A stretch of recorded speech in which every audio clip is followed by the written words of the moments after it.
The Last of Us Part 2 has been out for a week now, and I've already played it twice, and I started playing it for the third time. And this game is the literal definition of love it or hate it. And I wanted to express my own opinion as honestly as possible in this video. By the way, spoilers are going to be in this video, so if you haven't played the game already or watched a playthrough of it, this video won't really make sense for you.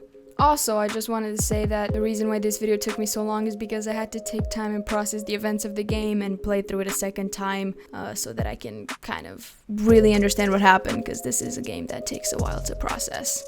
But anyway, let's start with the things that I actually really liked. Gameplay and graphics. Nobody can deny that the gameplay and the graphics are incredible. This game is visually stunning, and taking photos in photo mode is an absolute fucking treat. My god. Is this game absolutely beautiful. One of the best upgrades visually, I feel like, are the eyes, because in the first game they always had this shiny look to them which made it look less realistic, but it was 2013. The gameplay is loads of fun. Don't even get me started on the ropes, like I could swing on them for hours.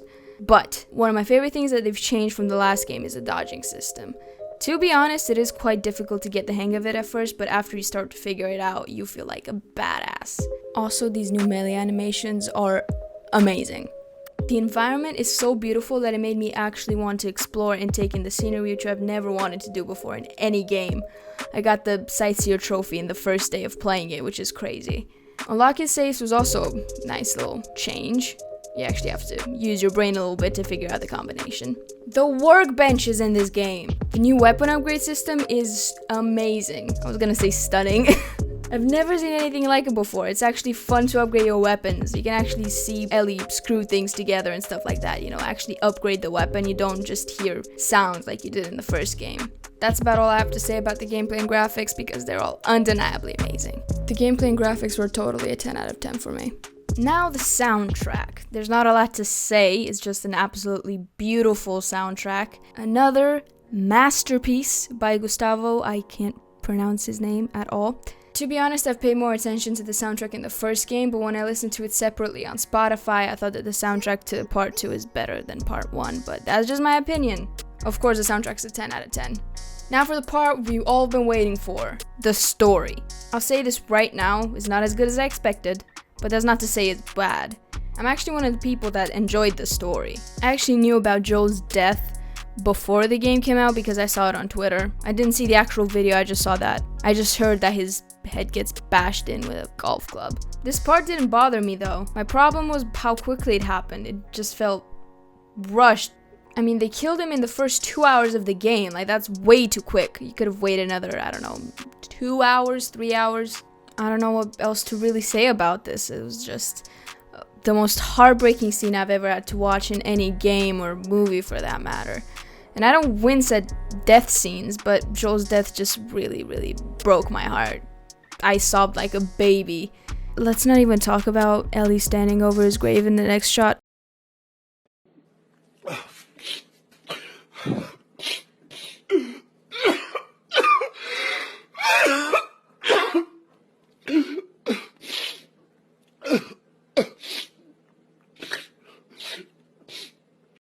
Either way, the story told from Ellie's perspective was just fine with me, so no comment there.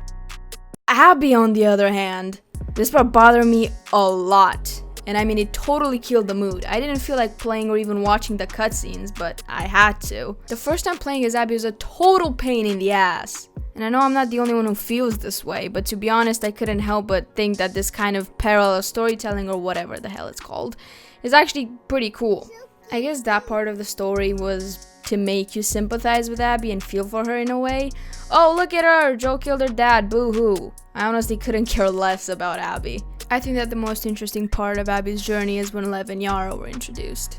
In that section, you realize that Abby does actually have a soul and isn't a total piece of shit, even though you have to admit Joel's murder was justified because he doomed the entire human race just to save Ellie, and in the process, killed Abby's dad, so... The second time I played the game, Abby's section wasn't as dreadful because I skipped the cutscene since I knew what would happen and it wasn't too interesting anyway. Seattle Day 3 as Abby was quite eventful though. You have to play against Ellie, and if that part taught me anything, is that Ellie's a fucking badass and don't fuck with her. The idea to play against Ellie was interesting, yet I can't quite see the reason behind it. The best part was seeing Abby get stabbed with a machete or get her brains blown out by Ellie's shotgun, but that part's not canon, unfortunately. If you've played the game, you would know that the most significant thing that happens in that scene is that Jesse dies. Anyway, after that scene, we skip to Dina and Ellie. Dina gives birth. We found out in like Seattle day one that she's pregnant with Jesse's baby. Now Ellie and Dina are raising it at the farmhouse, and they're raising sheep, and it's all really cute. And at one point you have to carry the kid to a tractor, and you're just sitting on the tractor looking into the sunset, and Ellie talks to the baby, and it's like really cute, and she promises to teach him how to play the guitar, and I cried. After my mental breakdown, Tommy shows up, convinces Ellie to go back after Abby. Dina and Ellie fight over it that night. Ellie leaves. It's pretty sad. I almost cried, but that's not important. Okay, whatever. Now we're in Santa Barbara, and Abby and Lev are captured, and then as Ellie, when we find them, we free them, and Ellie was just about to forget why she was here in the first place, but she remembers and challenges Abby to a fight to the death, which is quite ironic if you already know the ending of the game. Ellie loses 2 fingers during the fight, which, trust me, will come in later towards the end of the game. Unfortunately, when I was really into it and could not wait to see Abby finally laying there dead, Ellie let her go. This part made me really angry the first time. I was like yelling at my TV, I got up, I was like on the verge of tears, I was angry, as you can probably imagine. It was like all of this shit just for her to run off. Yep, that's what happened. The game shows you what seeking revenge can do to a person. Ellie realizes last minute that killing Abby would make her just as bad as her, which is why she let her go. At least that's what I assume. I was planning on also saying this, but I don't think it's that important, but if you want to know what I had to say, just pause the video and read it. This game is absolutely heartbreaking. Even though the first time I played it, the ending disappointed me because it wasn't satisfactory. The Last of Us Part 2 isn't like every other revenge story where everyone gets what they deserve. As we all know, this game is much darker. I've learned to appreciate that after my second playthrough of the game. You actually learn a lot in your second playthrough. I highly recommend you play it a second time. But also I feel like the more you play it, the better it gets. The more I played it, the more I liked it. The story was still lacking something though. It's not perfect, but it's very emotional and heartbreaking, as I've said a million other times throughout the video. I have to respect this game. I cried over 5 times throughout my first playthrough and still cried at the end of my second. No game or movie has ever affected me this much emotionally. This is a game you have to play more than once to truly appreciate and understand the story of it. I would have to rate the story as a 7 out of 10. I don't love the story as much as I thought I would, but I didn't hate it as much as people online said I would. I wouldn't go as far as to call this a masterpiece, but it's a pretty unique story if you ask me. It's different than anything I've ever seen. It's definitely the most psychological experience I've had, and I love psychological movies, but this game really fucked me up. Like, I literally barely slept after I finished it the first time. And I'm still thinking about the game a week later. Sometimes I lose sleep over it. Also, one thing we have to appreciate about the game is the amount of detail that went into it. Like, there's certain conversations that trigger if you hang around in certain spots for long enough, or if you do a certain action. Smart. That works.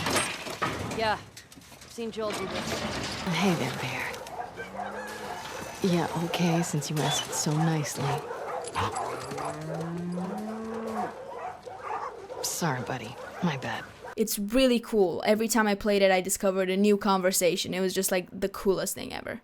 Also, when you play as Abby and you're looking down from a high place, it has this vertigo effect because she's scared of heights. I just thought that was really cool. Here's a quick recap of what I thought about the game.